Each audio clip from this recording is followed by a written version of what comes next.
When you write a decimal as a fraction, there are three things that you want to keep in mind. And we're going to show you step by step how to do this with three separate examples.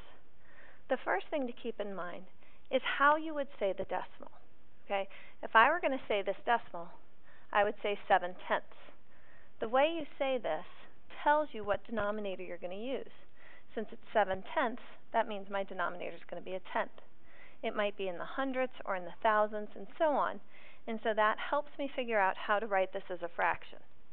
So 7/10, if I think about what that looks like as a fraction, all I do is put 7 over 10. That's 7/10. Okay?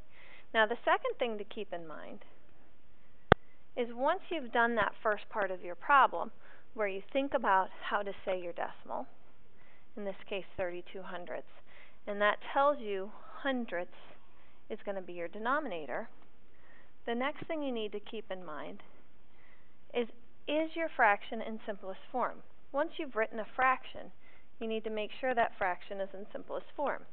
And 32 hundredths is not simplest form because both your numerator and your denominator can both be divided by 4. So 32 divided by 4 is 8. 100 divided by 4 is 25. So 32 hundredths as a fraction in simplest form is 8 over 25. The last thing that you need to know about writing decimals as fractions is what do you do if you have a number in front of your decimal? If you have a number in front of your decimal, it still starts out the same way. How would you say your fraction? How would you say this number, 12 and 25 hundredths? You're still going to look at this, 25 hundredths. That's going to be your fraction part.